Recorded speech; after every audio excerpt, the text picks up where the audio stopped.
नमस्कार दोस्तों, स्वागत है आपका अपने चैनल स्टडी विद उदय में। तो आज हम लोग चर्चा करने वाले हैं विज्ञान की प्रमुख शाखाएं एवं उनके अध्ययन विषय के बारे में। तो सर्वप्रथम ट्राइबोलॉजी, जिसके अंतर्गत घर्षण एवं स्नेहक का अध्ययन किया जाता है।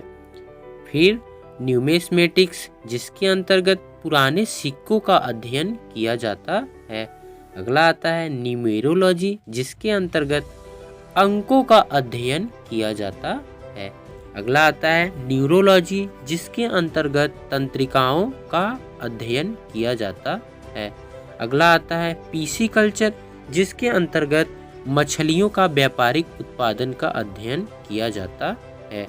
अगला आता है पेडागोजी, जिसके अंतर्गत अध्यापन कला का अध्ययन किया जाता है। अगला आता है पैरासिटोलॉजी, जिसके अंतर्गत परजीवी जीवों का अध्ययन किया जाता है।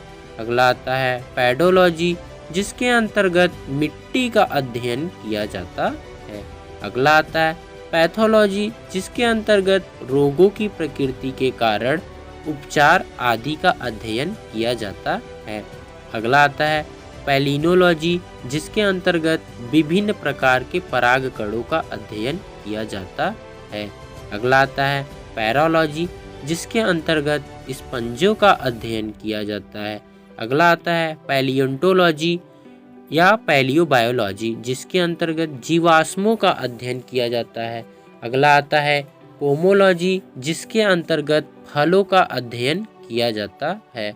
अगला आता है फ्रेनोलॉजी, जिसके अंतर्गत मस्तिष्क के विभिन्न भागों की क्रियाशीलता व विक्षिप्तता का अध्ययन किया जाता है। अगला आता है फाइकोलॉजी, जिसके अंतर्गत शैवालों का अध्ययन किया जाता है। अगला आता है फिजियोग्राफी, जिसके अंतर्गत प्राकृतिक भूगोल का अध्ययन किया जाता है। अगला आता है फिलॉलॉजी, जिसके अंतर्गत भाषा की संरचना व विकास व इतिहास का अध्ययन किया जाता है। अगला आता है फ्लोरिकल्चर, जिसके अंतर्गत फूलों की कृषि का अध्ययन किया जाता है। अगला आता है बायोकेमिस्ट्री, जिसके अंतर्गत जीव शरीर की रासायनिक क्रियाओं के अध्ययन संबंधित विज्ञान की शाखा का अध्ययन किया जाता है। अगला आता है माइक्रोबायोलॉजी, जिसके अंतर्गत सूक्ष्म जीवों का अध्ययन किया जाता है। अगला आता है माइक्रोलॉजी, जिसके अंतर्गत फफूंद एवं संबंधित विषयों का अध्ययन किया जाता है। अगला आता है मॉर्फोलॉजी, जिसके अंतर्गत जीव एवं भौतिक जगत की आधिकारिक का अध्ययन किया जाता है। अगला आता है मिनेरालॉजी, जिसके अंतर्गत खनिजों का अध्ययन किया जाता है। अगला आता है मेटेरोलॉजी, जिसके अंतर्गत वातावरण एवं संबंधित विषयों का अध्ययन किया जाता है। अगला आता है मेमोग्राफी, जिसके अंतर्गत स्त्रियों के स्तनों की जांच करने वाली चिकित्सा विज्ञान की शाखा है। अगला आता है मेमोलॉजी, जिसके अंतर्गत स्तनधारी जंतुओं का अध्ययन किया जाता है। अगला आता है मैरीकल्चर, इसके अंतर्गत समुद्री जीवों का उत्पादन के बारे में अध्ययन किया जाता है। अगला आता है मॉर्फोलॉजी, जिसके अंतर्गत पौधों की बाह्य संरचना का अध्ययन किया जाता है।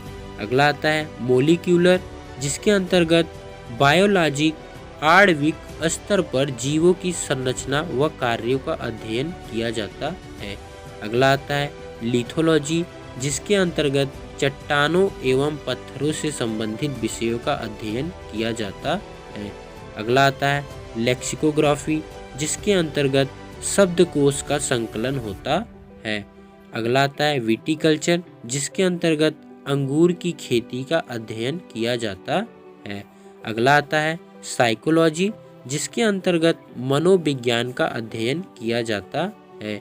अगला आता है साइटोजेनेटिक्स, जिसके अंतर्गत जीव कोशिका और उसकी आनुवांशिक विशेषताओं का अध्ययन किया जाता है।